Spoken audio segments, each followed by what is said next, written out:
जय श्री महाकाल। तो आज आपको हम राजा भर्तृहरि के गुफा की ओर ले चलेंगे।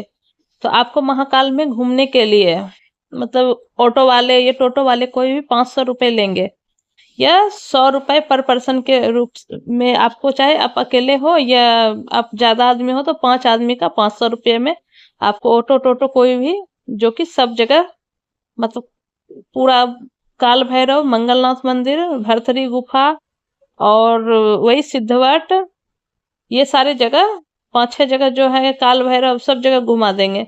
तो हम लोग आ चुके हैं, देखिए भर्तरी गुफा। तो ये रास्ता ऑटो वाले वहीं पे हम लोगों को उतार के, और ये यहाँ पे देखिए आसपास जो सामान वगैरह मिलते हैं जो आप आने जाने के क्रम में सीढ़ियों पे खरीद सकते हैं।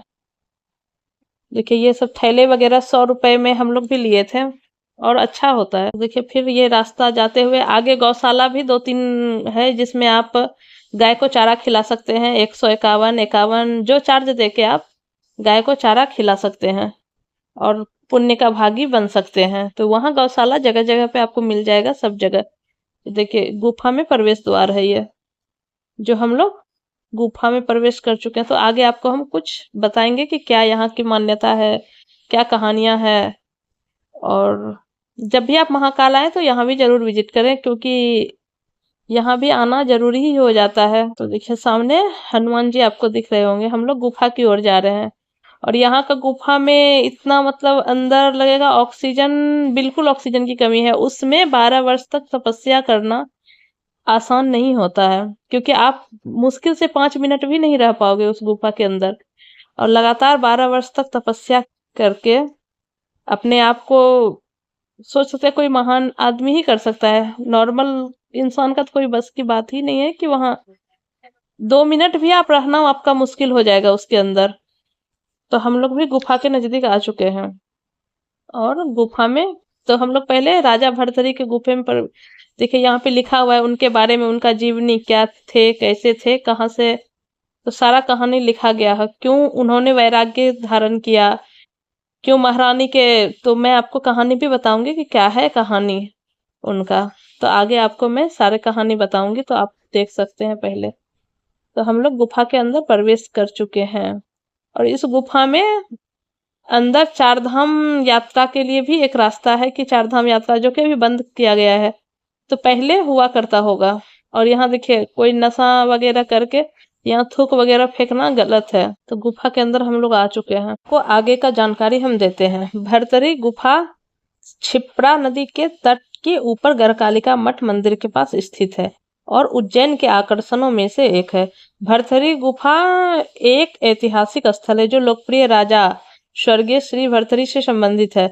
गुफाओं को लगभग 2000 वर्ष पहले राजा विक्रमादित्य के भाई भर्तरी द्वारा बसाया गया था।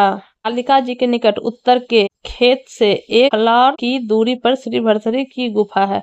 बड़ा शांत और रम्य स्थल है। यहाँ भर्तरी की समाधि है।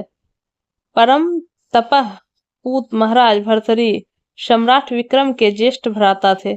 ये संस्कृत साहित्य के प्रकांड पंडित थे। उनका रचित तत्त्रय ग्रंथ अपनी जोर का एक ही है। राग से विराग लेकर उन्होंने नाथ संप्रदाय की दीक्षा ले ली थी। पिंगला, पद्माक्षी आदि उनकी पत्नियां थी। पिंगला पर अधिक प्रेम था। उसकी अकाल मृत्यु से भर्तरी को अत्यंत वैराग्य उत्पन्न हो गया था। यह उसी महामहिम महामान की गुफा है। बता दें कि यहाँ पे 2 गुफा है, एक राजा भर्तरी जिसमें तपस्या करते थे और दूसरा गोरखनाथ जी का गुफा बताया जाता है। तो आगे हम कहानी बताते हैं। समाधि स्थल के पश्चात अंदर जाकर एक संकुचित द्वार है से जीने के द्वार गुफा में प्रवेश करने का मार्ग है। यहाँ योग साधना करने का स्थल धुनी है।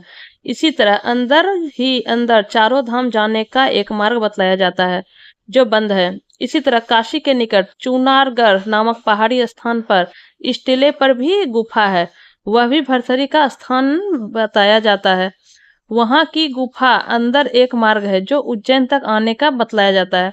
गुफा के अंदर ही पत्थर का एक पार्ट टूटा हुआ लटकता हुआ दिखाई देता है।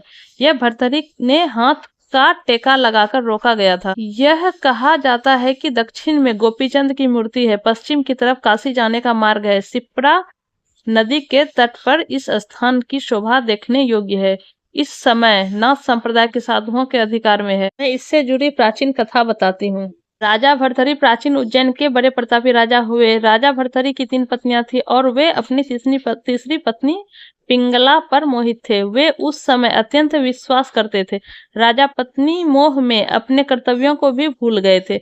उस समय उज्जैन में एक तपस्वी गुरु गोरखनाथ का आगमन हुआ। गोरखनाथ राजा के दरबार पहुंचे। भर्तृहरि ने गोरखनाथ का उचित आदर सत्कार सम्मान किया। इससे तपस्वी गुरु अति प्रसन्न हुए। प्रसन्न होकर गुरु गोरखनाथ ने राजा को एक फल दिया और कहा, यह खाने से वे सदैव जवान बने रहेंगे, कभी बुढ़ापा नहीं आएगा, सदैव सुंदरता बनी रहेगी। चमत्कारी फल देकर गुरु गोरखनाथ वहां से चले गए। राजा ने फल लेकर सोचा कि उन्हें जवानी और सुंदरता का क्या आवश्यकता। चूंकि राजा अपनी तीसरी पत्नी पर अत्यधिक मोहित थे, अतः उन्होंने सोचा कि यह फल पिंगला खा लेगी तो वह सदैव सुंदर और जवान बनी रहेगी। यह सोचकर राजा ने पिंगला को वह फल दे दिया। रानी पिंगला भर्तृहरि पर नहीं बल्कि उसके राज्य के कोतवाल पर मोहित थी। यह बात राजा नहीं जानते थे। जब राजा ने वह चमत्कारी फल रानी को दिया तो रानी ने सोचा कि यह फल यदि कोतवाल खाएगा तो वह लंबे समय तक उसकी इच्छाओं की पूर्ति कर सकेगा। रानी यह सोचकर चमत्कारी फल कोतवाल को दे दिया। वह कोतवाल एक वेश्या से प्रेम करता था और उसने चमत्कारी फल उसे दे दिया ताकि वेश्या सदैव जवान और सुंदर बनी रहे। वेश्या ने फल पाकर सोचा कि यदि वह जवान और सुंदर बनी रहेगी तो उससे यह गंदा काम हमेशा करना पड़ेगा, नरक समान जीवन से मुक्ति नहीं मिलेगी। इस फल की सबसे ज्यादा जरूरत हमारे राजा को है। राजा हमेशा जवान रहेंगे तो लंबे समय तक प्रजा को सभी सुख सुविधाएं देते रहेंगे। यह सोचकर उसने चमत्कारी फल राजा को दे दिया। राजा वह फल देकर आश्चर्यचकित रह गए। राजा ने वेश्या से पूछा कि तुम्हें यह फल कहाँ से प्राप्त हुआ। वेश्या ने बताया कि यह फल उसे कोतवाल ने दिया। भर्तृहरि ने तुरंत कोतवाल को बुलवा लिया। शक्ति से पूछने पर कोतवाल ने बताया कि यह फल उसे रानी पिंगला ने दिया। जब राजा भर्तृहरि को पूरी सच्चाई मालूम हुई तो वह समझ गए कि रानी पिंगला उसे धोखा दे रही है।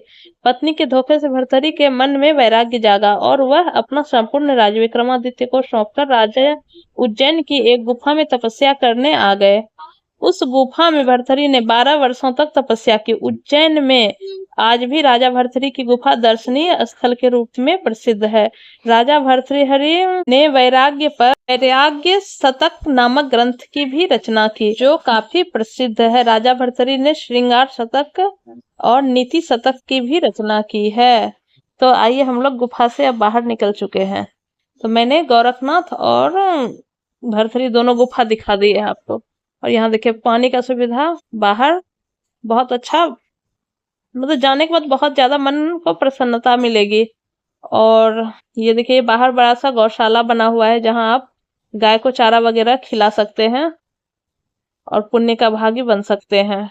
तो आप जब भी आए उज्जैन दर्शन करने तो राजा भर्तृहरि का गुफा जरूर देखें। और फिर हम लोग यहाँ से निकलेंगे काल भैरव दर्शन के लिए। तो पहले गढ़कालिका दर्शन के बाद तो मैंने वो महाकाल का सारा वीडियो डाल रखा है, होटल का, कॉरिडोर का, और जो भी है महाकाल में सुबह दर्शन शाम दर्शन जब भी करें तो आप जाके मेरे दूसरे वीडियो में देख सकते हैं। तो आगे मैं आपको काल भैरव का दर्शन भी कराऊंगी। और ये गौशाला देख सकते हैं जहाँ के आप भी आ सकते हैं तो कुछ चारा वगैरह गाय को खिला सकते हैं। तो फिर अब हम लोग काल भैरव के लिए निकलेंगे। तो आपको ये वीडियो, अगर ये कोई भी जानकारी हो, किसी भी बात को पूछना चाहते हैं तो आप हमको कमेंट में पूछ सकते हैं, तो मैं आपको जरूर उत्तर दूंगी। तो फिर अब हम लोग काल भैरव के लिए निकलेंगे। तो आपको मतलब सिर्फ 500 रुपये में टोटो कीजिएगा तो पूरा दिन आपको टोटो वाला सब जगह घुमा देगा। तो सबसे ज्यादा भीड़ थोड़ा सा काल भैरव मंदिर में होता है। तो इसीलिए हम लोग पहले गढ़कालिका, उसके बाद इधर घूम के उसके बाद अब काल भैरव मंदिर की ओर जाएंगे क्योंकि वहां थोड़ा सा लाइन लंबा लगने वाला था। उसके बाद संदीपनी आश्रम, सिद्धवट वगैरह सब जगह, तो सब जगह का वीडियो मैं एक एक करके डालूंगी। तो आप जब यहाँ से फिर लौटते वक्त देखिए ये सीढ़ी से उतर के आना पड़ता है गुफा की ओर। तो जाने वक्त रास्ते में सामान वगैरह मिलते हैं जो कि आप ले सकते हैं। हम लोगों ने भी खरीदा था। तो मिलते हैं नेक्स्ट वीडियो में। जय श्री महाकाल।